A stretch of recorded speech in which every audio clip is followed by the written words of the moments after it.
Setelah 6 jam mengikuti pemeriksaan kesehatan di RSUD Bali Mandara, bakal pasangan calon Bapaslon Gubernur dan Wakil Gubernur Bali, Wayan Koster Giri Praste atau Koster Giri, mengaku telah mengikuti semua item pemeriksaan dengan baik.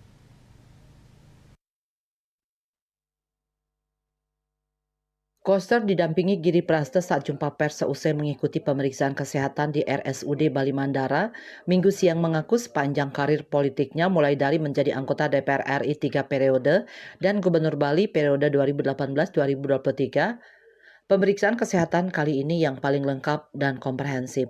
Baginya pengalaman ini menjadi satu peristiwa pertama yang dialaminya. Ia pun mengaku sangat senang melakoni semua tahapan dan item-item pemeriksaan yang dilakukan oleh tim medis dari RSUD Bali Mandara. Baginya hal ini sangat penting untuk mengetahui secara keseluruhan riwayat kesehatannya, apalagi akan menjadi kepala daerah yang akan banyak berhadapan dengan permasalahan yang harus diselesaikan. Oleh karena itu, Paslon Koster Kiri mengucapkan terima kasih kepada KPU Provinsi Bali dan tim kesehatan Rumah Sakit Bali Mandara yang telah menyiapkan semua fasilitas dan tenaga medisnya dengan sangat baik, sehingga semua proses pemeriksaan berjalan dengan lancar dan sukses.